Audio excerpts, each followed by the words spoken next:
When I was preparing for this day, I had it in my thoughts and in my mind that I would retool, that's a preacher's word for taking a sermon and making it updated, the very first sermon and manuscript that I ever wrote and preached in my career.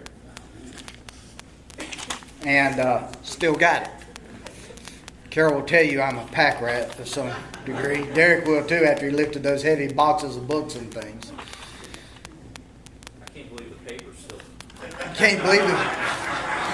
It's actually papyrus. But this is the very first, and I did retool it to some degree, but I kind of wanted to give you all an idea of where I came from and all of my journey with the Lord, because some of you may or may not know some of these stories. Most of them I don't think I've ever told publicly, and even some of my family may not know some of them, because believe it or not, there are some things about me that are kind of private and I don't share frequently. But I wanted to share them with you today because I do believe that the Master's hand has undergirded me and been with me since almost the day of my birth. But let me begin by talking to you about a story of three little boys from Texas. Three little boys from Texas were playing My Dad's Richer Than Your Dad. And it's not the story that you're thinking of. The first little boy said, "My dad's richer than y'all's dads because he's a Texas cattleman, and everybody knows that Texas cattlemen are the richest people on the planet." And the second little boy said, "No. My dad is richer than your dad because my dad's a Texas oil man, and they know, you know that Texas oil men are the richest people on the planet." And finally, the third little boy said, "My dad's richer than both of your dads put together." And they looked at him and they said, "How can that be? Your dad is a Baptist preacher, and he doesn't even own the house that you live in." And he said, "Because my dad owns hell."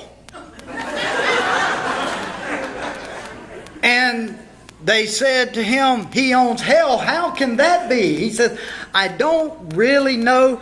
All I know is he came home from the deacons meeting last night and told Mom that they had given it to him."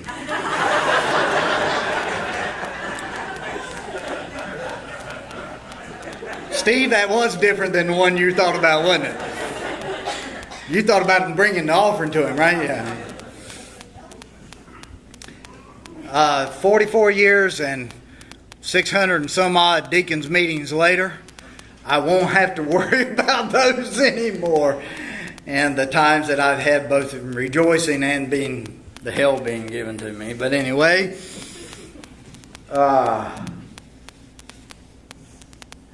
I always believed that God's hand was upon me, and it started at a fairly young age. I wasn't quite 7 years old, and it was a Sunday afternoon, a typical Sunday afternoon for my family in those days when I was younger. We always gathered at an aunt's house of mine, or for those of you in Virginia, an aunt's house of mine, in Newton Conover, just outside of Hickory, North Carolina, in the foothills of the mountains of North Carolina. My aunt and uncle lived at the crest of a hill around a winding, curvy road, a mountain road going up to the top. Sunday afternoon, nice, for about the end of September, and the kids were in the front yard playing baseball, and the women were behind the big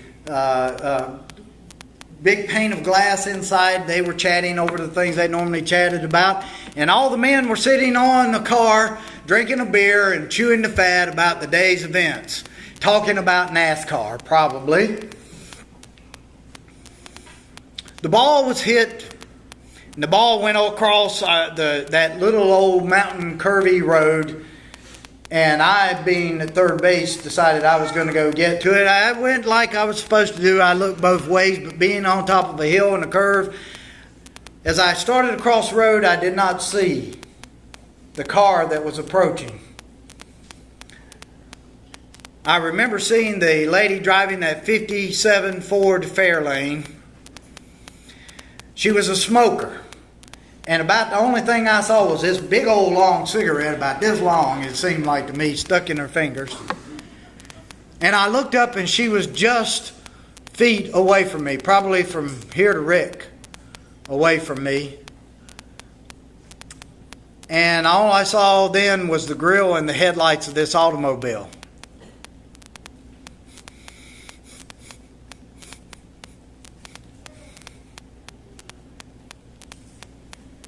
I remember crying out, "Daddy, save me."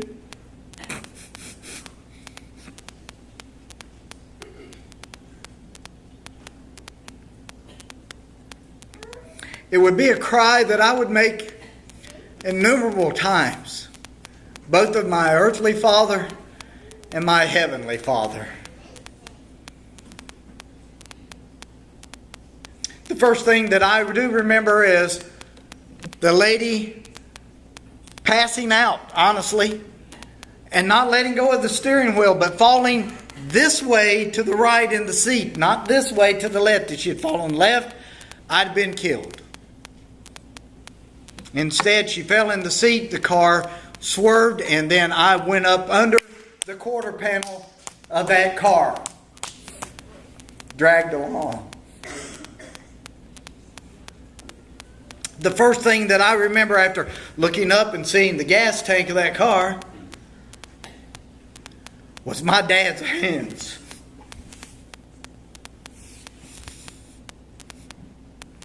Strong, reaching down, grabbing me, pulling me out, holding me close. My mom comes out, and if I had not almost died in the car accident, I almost died because she was squeezing the life out of me.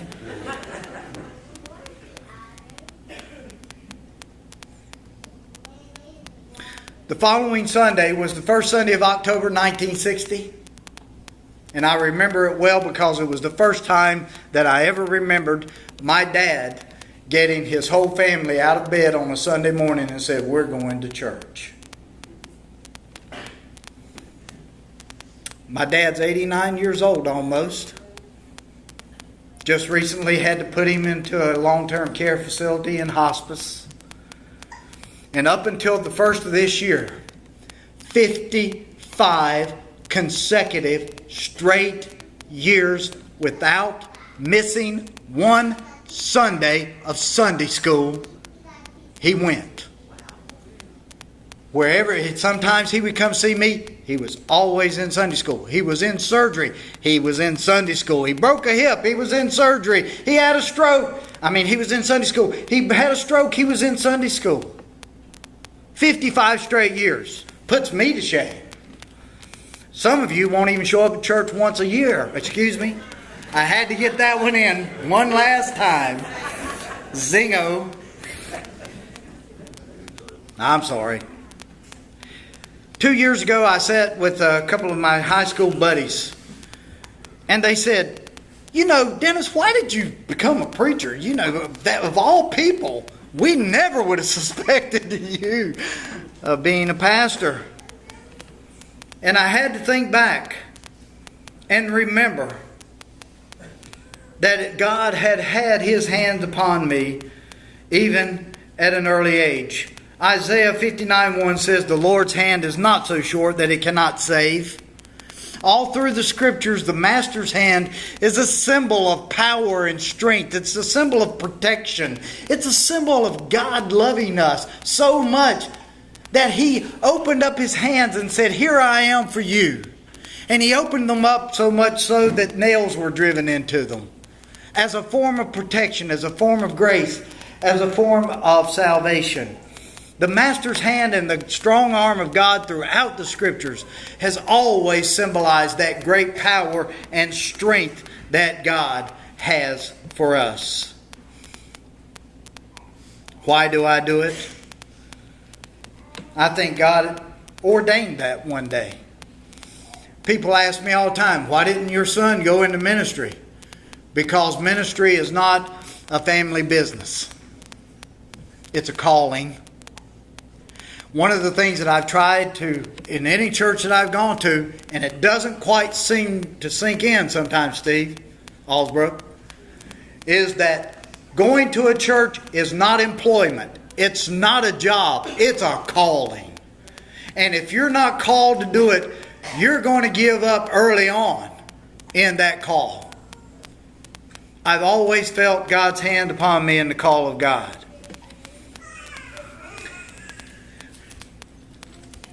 A few months after the accident and a few months after I started in church,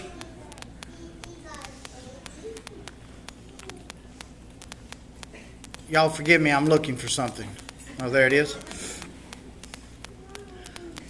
My maternal grandfather was lying on his deathbed, just a few short days away. I was young, I didn't know anything much. And he cleared everybody out of the room and he says, "I want to see Dennis." He was in his late 70s, early 80s. I was like 6 or 7 years old. And he said, "You see that change purse over there on my table? Bring it to me." And I took it to him.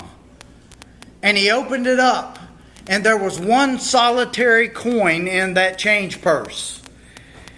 It was a 1957 quarter. And he gave it to me and he said, "Dennis, this is for your seminary education."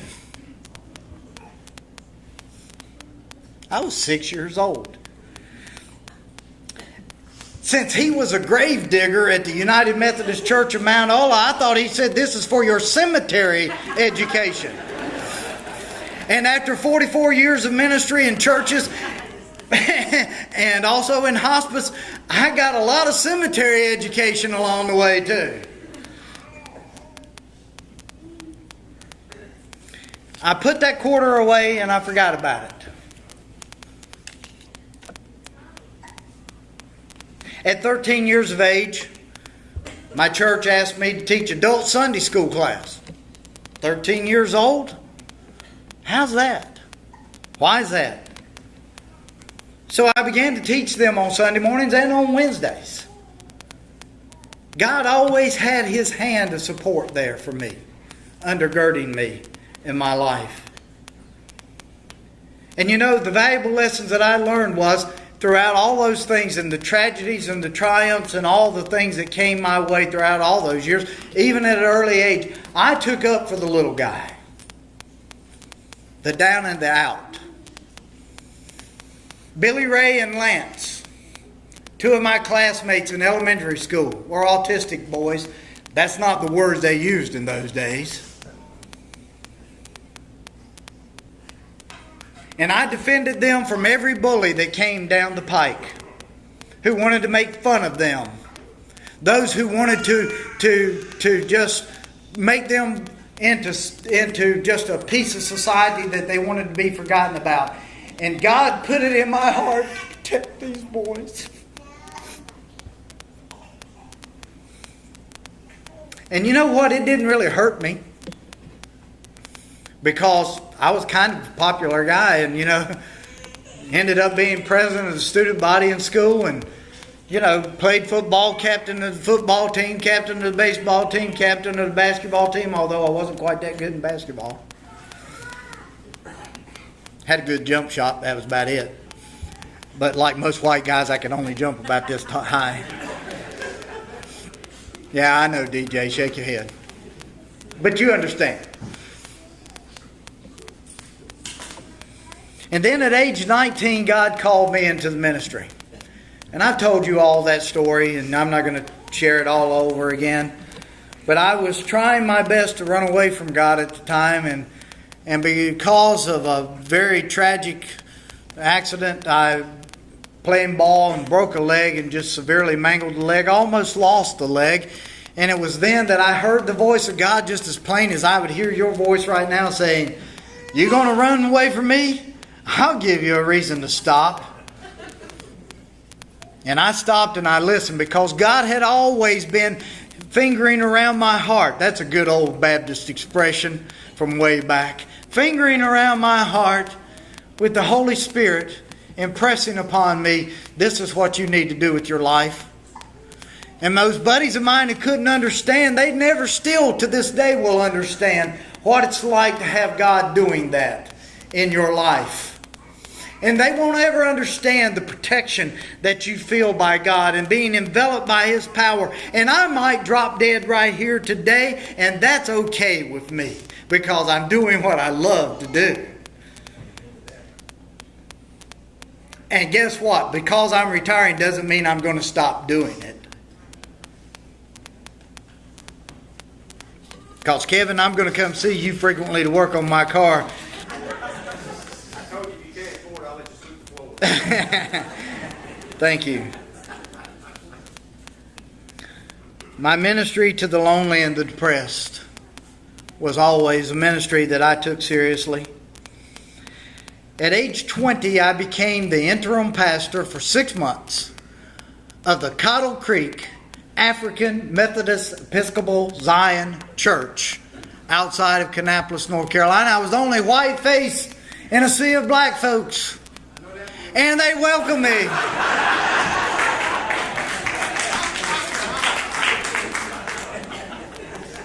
Wait a minute. One. I'm not counting. But they welcomed me because they said, other than the handkerchief going on,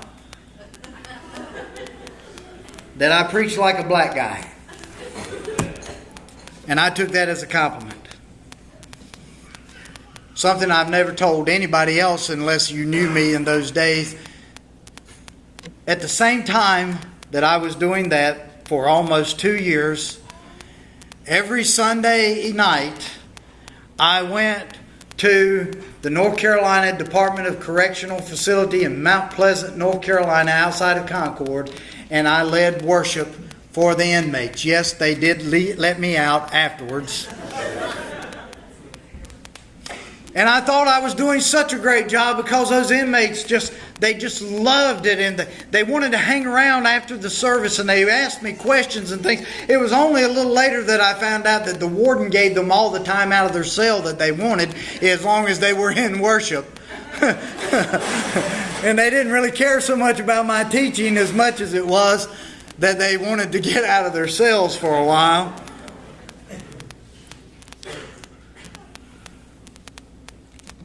But again, a ministry to the down and out and the forgotten of our society. And then I went to Southeastern Baptist Theological Seminary in Wake Forest, North Carolina. Not the Wake Forest University. Used to be, but then they moved, and now Sabbath is there in the old city outside of Raleigh, east of Raleigh. And I met a man named Steve Alsbrook and a lot of other people. And it was a great, glorious time. I actually operated the gymnasium there, managed the gym. And Steve and I saw each other frequently because he liked to play basketball and I liked to play basketball. And we had a great time together there and learned to love each other there. But I remember the first day that I walked into that school and I went into the registrar's office and I said, I'd like to register and pay for my classes. And he said, okay. And so I said, but first I want to give you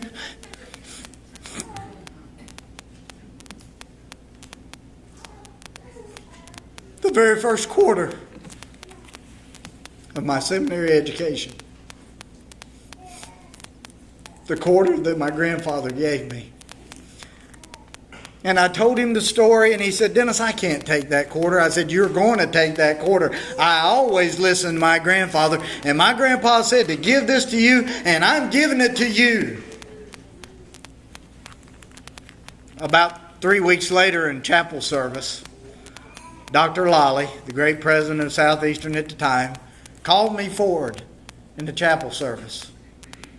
And I'm like, okay, what did I do now? I always used to getting in trouble. Always called to the principal's office, but never by the president. And he said, Dennis, you honored your grandfather. Now, I want to honor you. And here's the quarter that you gave for your seminary education. 1957 quarter. I still got it, as you can see.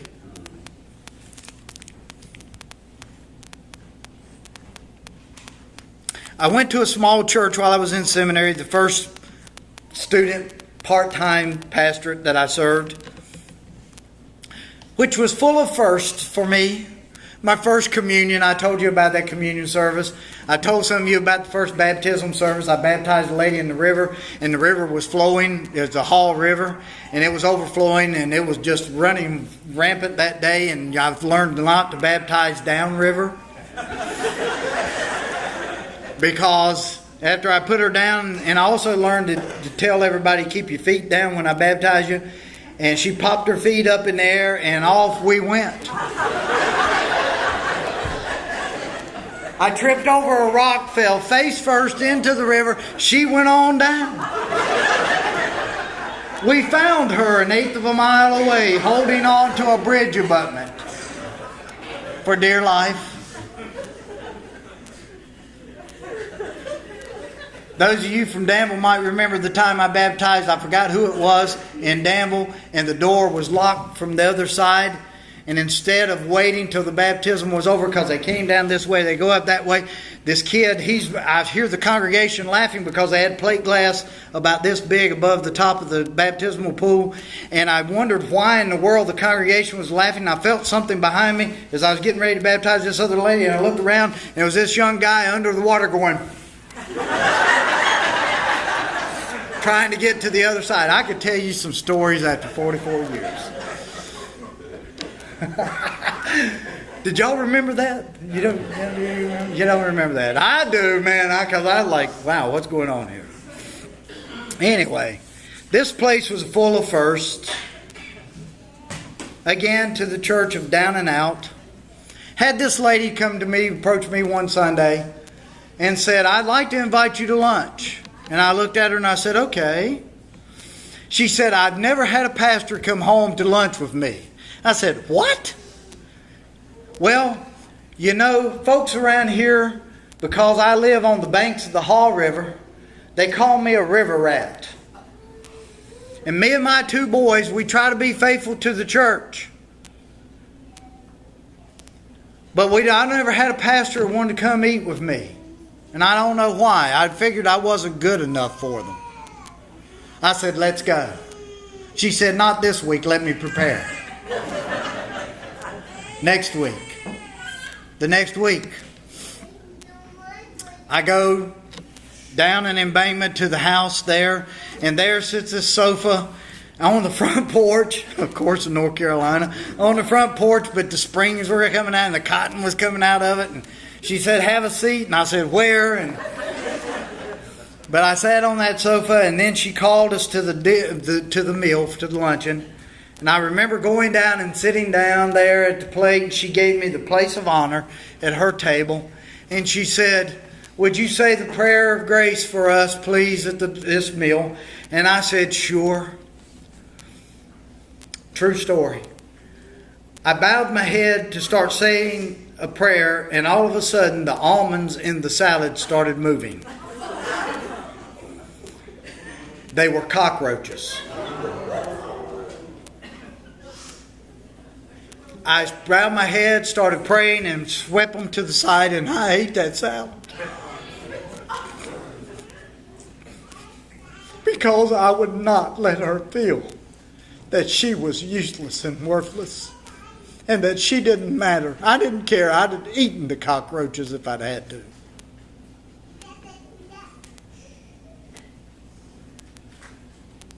Then I was called to the North Main Baptist Church in Danville, where I really started my career in earnest. And I've got some of those folks here today. Patty. Hey, Patty. Sherry. One of the first weddings I did. Not the first, but one of the first. And my good friend Steve. Steve and I got disconnected after a few years, and we reconnected a couple years ago. And I've got to tell you right now, you know, a friend is somebody when you get disconnected for a while, when you get back together, it's like you never were apart. And he drove all the way up here from Myrtle Beach, South Carolina to be with us today. And I'm going to ride back with him this afternoon to Myrtle Beach, South Carolina. and retire. No, I'm kidding. I'm retiring, but I'm not going to Myrtle just yet. It was there that I began my career in earnest. Y'all bear with me. I'm sorry. I got to just get this off my chest because I've laid awake for weeks at a time. Please, if you get tired and you want to stand up, move around, go ahead. Because I'm only about a third of the way done. It was there that I really started my career in earnest. When I went there, we had about 200 in Sunday school, and 4 years later when I left, we were averaging about 650. Our budget when I went there was $228,000, and at the end of 4 years, it was $750,000.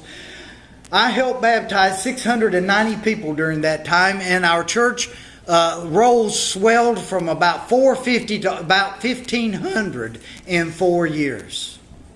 One of the tasks that was given to me to do was I was responsible for every guest that came into our congregation every week. And we averaged about 22 or 23 a Sunday. I was carrying around with me a stack of 3x5 cards. In those days you didn't have the electronic stuff. You know, the index cards with people's names, all the prospects' names, and there was 120 to 150 in my hand at any time. And I was responsible, carry both of them out, just grab it. That's a woman who knows what she's doing.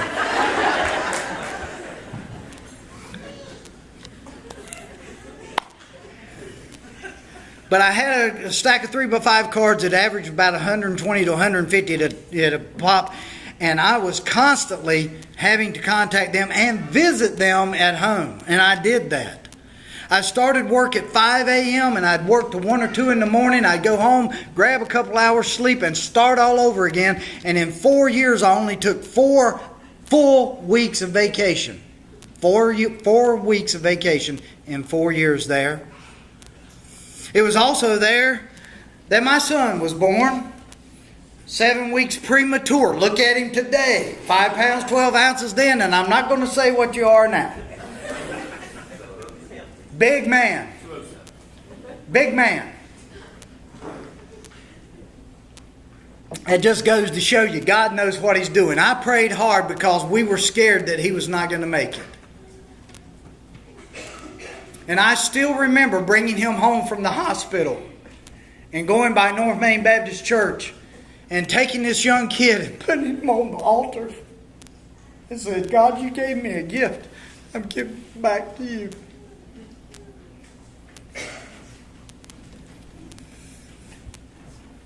All that work at that church, I worked hard, and those of you who were there know how hard I worked. Took 175 kids to Myrtle Beach, South Carolina. You don't think it's, oh yeah. 30 adults with us. The chairman of Deacon's daughter was the only one I had to ever send back in 4 years. Y'all remember? Maybe, maybe not, I don't know. I do. But it was there because I was so intent on doing church and God and all of that, that my first marriage took a hit.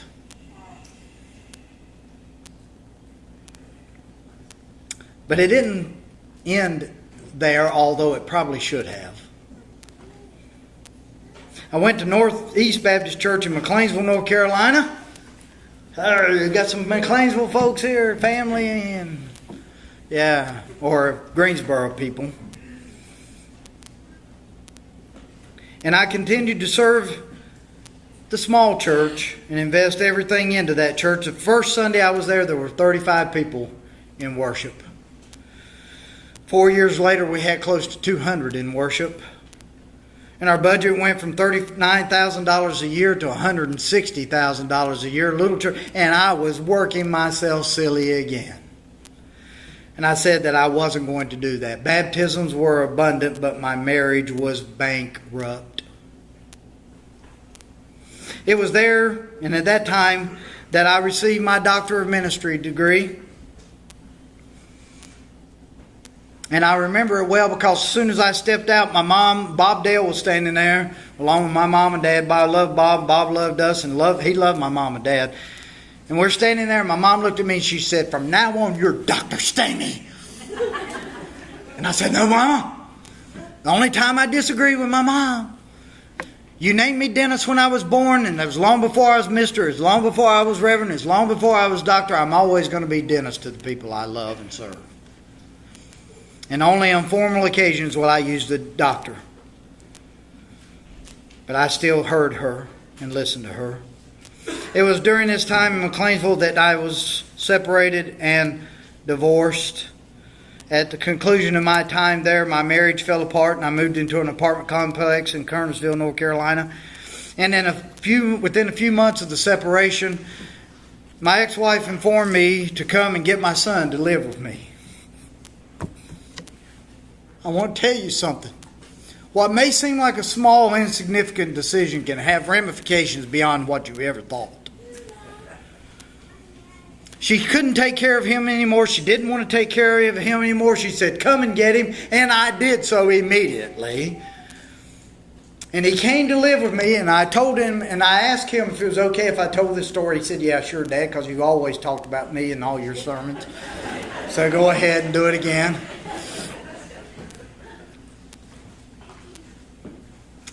That very weekend, right after I'd gone to get him, we were standing out at the tennis courts in the apartment complex. He looks up at me, he's a little kid, 6 years old. He looks at me and says, "Dad, I want to go back and live with Mom again."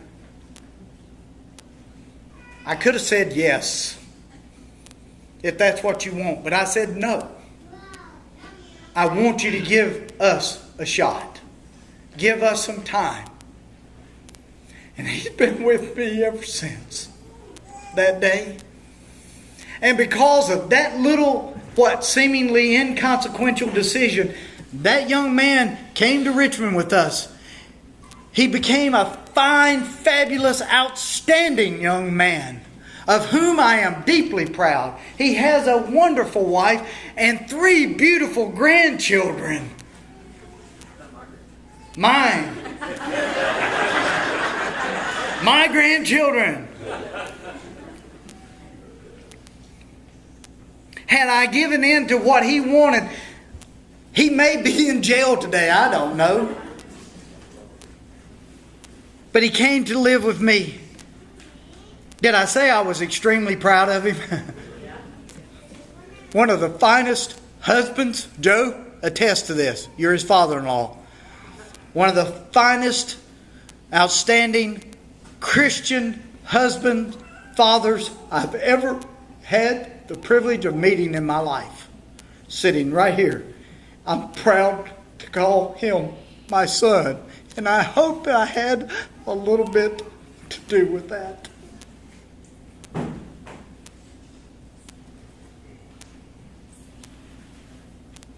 And then came along the most beautiful woman inside and out that I'd ever had the privilege of knowing. And why she said yes to my marriage proposal, I still don't know. And even to this day, with these old eyes, she's still the most beautiful woman I've ever met in my life.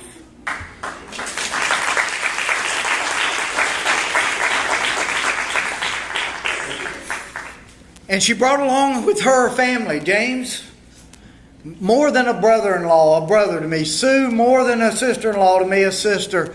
Your daughter back there, Melissa, more than just a niece of mine, but I mean just amazing people. But she brought along a mother that was my mother-in-law, a prayer warrior, a fine woman, one of the finest women I've ever met. And you know what they say about mother-in-laws, right? Behind every successful man is a good woman, a good wife, and a surprise mother-in-law.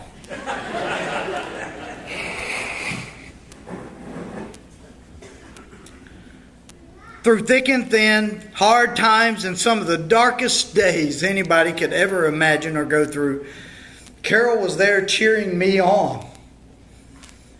And I know retirement is going to be hard on me, but harder yet on her. Pray for her for having to put up with an impatient, bored me. But I love her. and it was one of the best anchors, rocks. Fairest critics of mine, but yet the love of my life that anyone could ever have. And I love you dearly. I know you do. 26 years ago, I came to Richmond, Virginia to Patterson Avenue Baptist Church. And there's some of you here from Patterson Avenue today. Thank you for coming. Yeah. Some of you are members here that came from Patterson, and some of you just showed up today. Thank you for coming. This would be my longest pastorate by far, and it was filled with great joys and also some despair. Because on September the 11th, 1991, the absolute worst thing that could happen to a parent happened to us.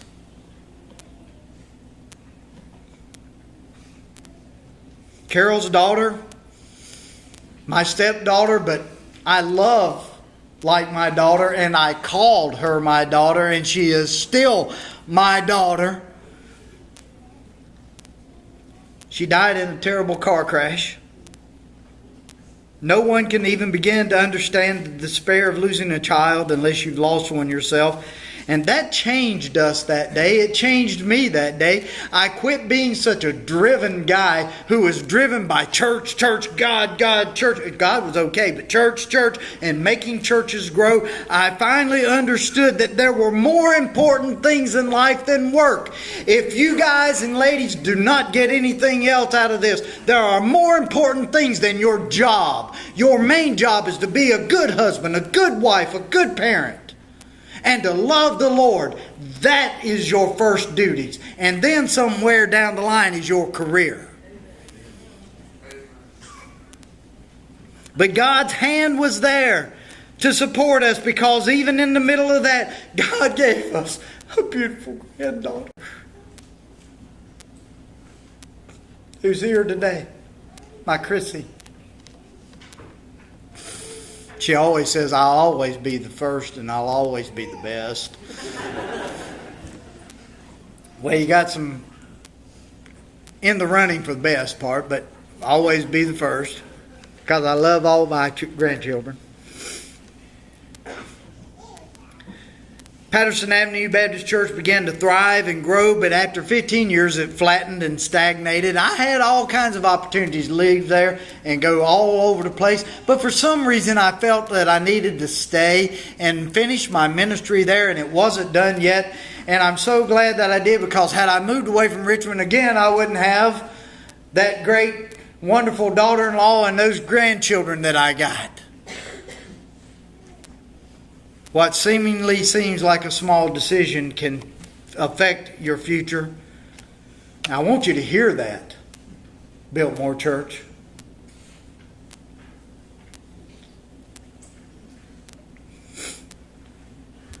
I'm going to back up just a moment. Tim Norman, pastor at Glen Allen Baptist Church, rolled in here for a little bit. Tim and I went to seminary together when we were working on our doctor's degree, and I'm not going to tell you all the stories there. Don't you dare share any about me either, because I remember. No.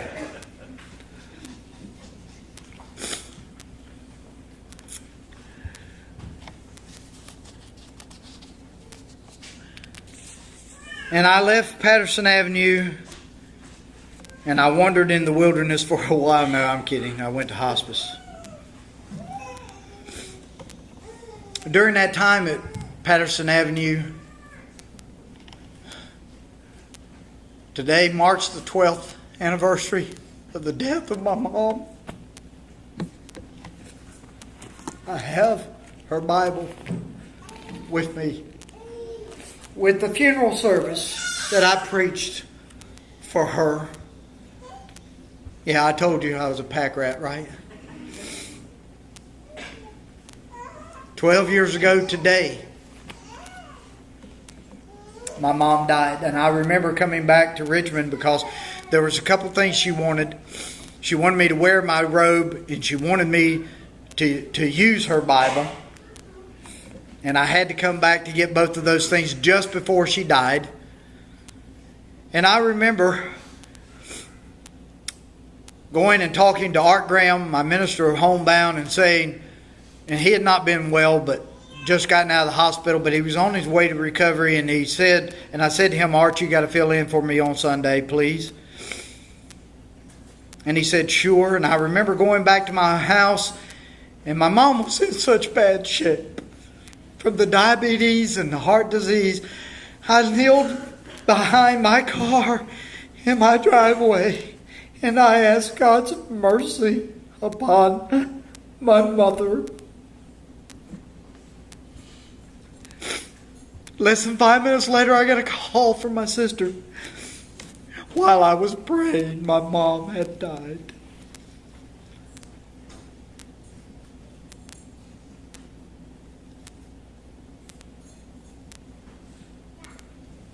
But still, I felt God's hand lifting me up.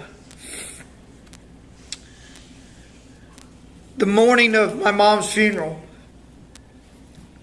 I got a call from the secretary at Patterson Avenue informing me that Art Graham, who had just preached for me on Sunday, had died of a cerebral hemorrhage that morning. My colleague, my friend, was gone.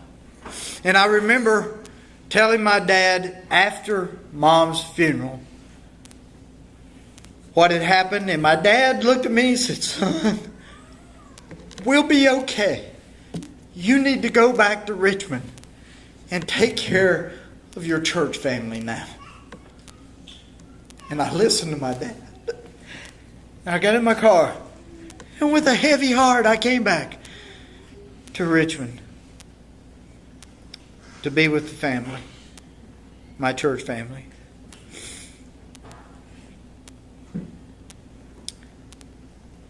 I left there to go into the hospice ministry, and I believe that the hospice chaplaincy was one of the greatest ministries I've ever performed. I'd given up the possibility of leaving Patterson Avenue Baptist Church numerous times to go to bigger churches, but once again I chose to go to the downtrodden, the sick, the hurting of the world, the forgotten of the world. Along about that time, you all chose me and allowed me the great opportunity to serve you as your interim pastor. And for about a year there, I did 8 months. I did the hospice ministry and also here at Biltmore, including my interim through today. Today marks the end of my 9th year. Although I started November 1st, I actually came to the trunk or treat that year. And I started here as your pastor. The first Sunday that I showed up here at Biltmore Church, I saw this haggard-looking man sitting on the front steps of this church. And I still say it's one of the finest things this church has ever done. Some of you may disagree with me. He introduced himself to me and he said, my name is Mark Haynes. And I live in a tent across the way here. And I want to come to church here. And he may have attended a couple of times prior to that, but I welcomed him here with open arms. Homeless, but he had found his home at Biltmore Baptist Church. And this church took him in. We provided a place for him to stay. Norma, you did such a great ministry with him throughout all those years of making sure he had a place to go. I don't know too many churches that would take a homeless person in and treat them like royalty. Again, God saying, down and out, downtrodden, the forgotten. We grew at a rapid pace at the beginning. Some of you may remember the PPP and the PhD. Some of you got a PhD. Pray for the harvest daily. PPP, pray for the people in the pews. And we grew quickly, and we baptized a lot of folks. I remember on the day that you invited me to be your full-time pastor, we went down to the river outside of Alet, and we baptized 17 people that day in the river. We've done Caritas. We've gone to Bland, Virginia. We did backpacks for school kids. We had block parties. Another river baptism where I baptized Odie Stanley, making her first time profession of faith. It's got to be a record. She wanted to be baptized in the river. She was 98 years old. And I baptized her. There's a picture maybe, I think, downstairs of that baptism. 98 years old. That woman was baptized. Steve, I don't know about you. That's got to be a record of some sort. Tim, have you ever baptized a 98-year-old period, much less in the river? And she was sprier than I was. She's still living to this day, probably 103, 104 years of age. We participated in an ecumenical association, of which you will continue to do so. We've given food to Lamb's Basket, and we've helped hundreds of people with need. We've witnessed and we've walked this neighborhood in prayer. One of the very first things that we did after I came here, I was still in hospice, and we had a lady who the oil company would not put any oil in her tank anymore because she didn't have any money to give them. She was in hospice. She was dying. And I came to this church and to the deacons of this church, and I said, can you help her? And I remember to this day Lee Wood saying, we're going to help this lady. And Barbara Jean, I think, called the oil company and said, whatever you need to do, we'll pay for it. And they filled up her tank. And this church paid for her oil in her tank that she was able to use until the day that she died. And then Carolyn Krause and all the ladies knitting those little bonnets and the Afghans. And I was able to take them to people who were dying of cancer. And they had warmth on their bodies during that time. Folks, if you don't think that Biltmore Church has not had a mission, does not have a mission, does not have a place to go, you're sadly fooled and wrong. God has blessed me, I know, in these 9 years. And I hope He's blessed you here in these 9 years. It has been a joy and an honor to share with you in this great journey, in this wonderful pilgrimage that we call church, that we call kingdom of God and kingdom work. And now I will get to my text for today.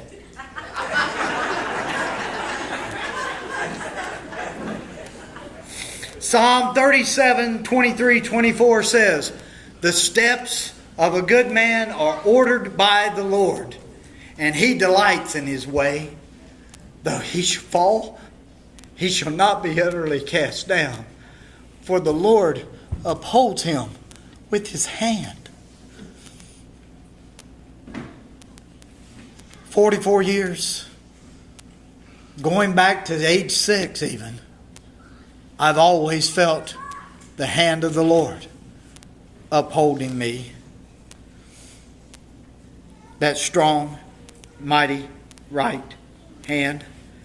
And that Master's hand of protection will be upon you too, as well as you go into the future. The thing that I remember the most, one of the things from the Scripture is that in John 20:27, Jesus tells Thomas to reach here and touch the scars in my hands. And it says that Thomas believed. One of the greatest gifts my parents ever gave me, and that God allowed me to understand, was that the foundation for faith that was given to me allowed me to reach out and touch the scars of people.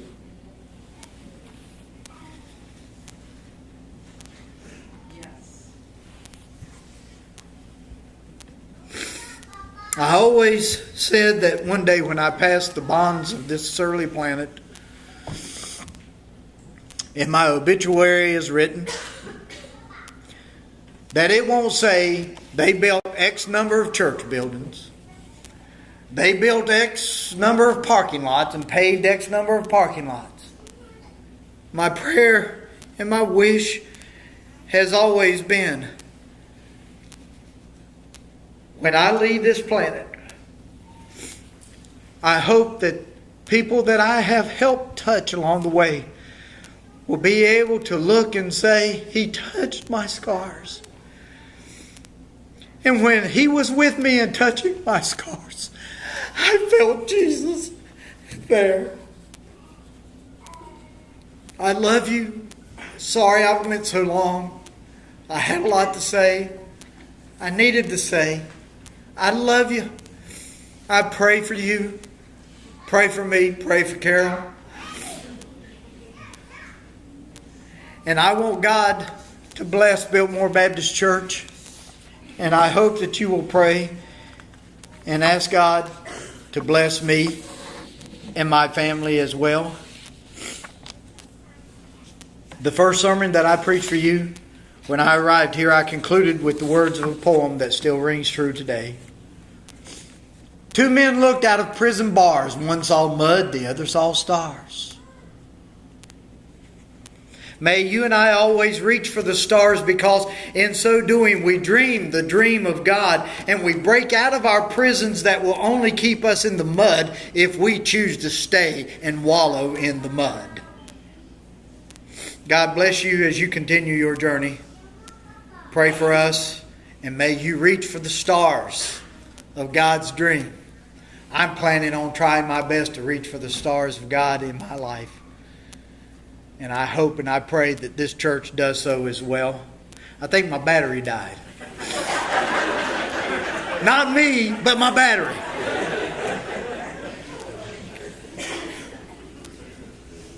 And most importantly, I hope that you can say that when we were together, you mostly felt that you were in the presence of Jesus. So, I'm done now. Stick a fork in me.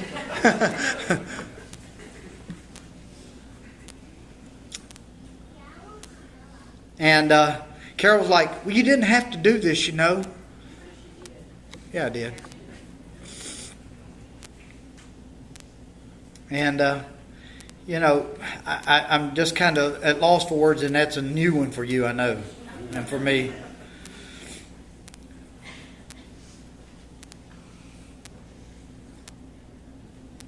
I just want you all to just try to live like Jesus did. And I hope that something I've said or done along the way in 9 years has touched you in a way, and some of you longer than 9 years. By the way, I forgot to count Derek in my wedding, so it was 8. Sorry, son. I did your wedding too. Yes, ma'am. You have baptized my whole family, and you have touched my scars. Thank you. Thank you. We're going to sing. When I survey the wondrous cross, 144. Some of you need to wake up now.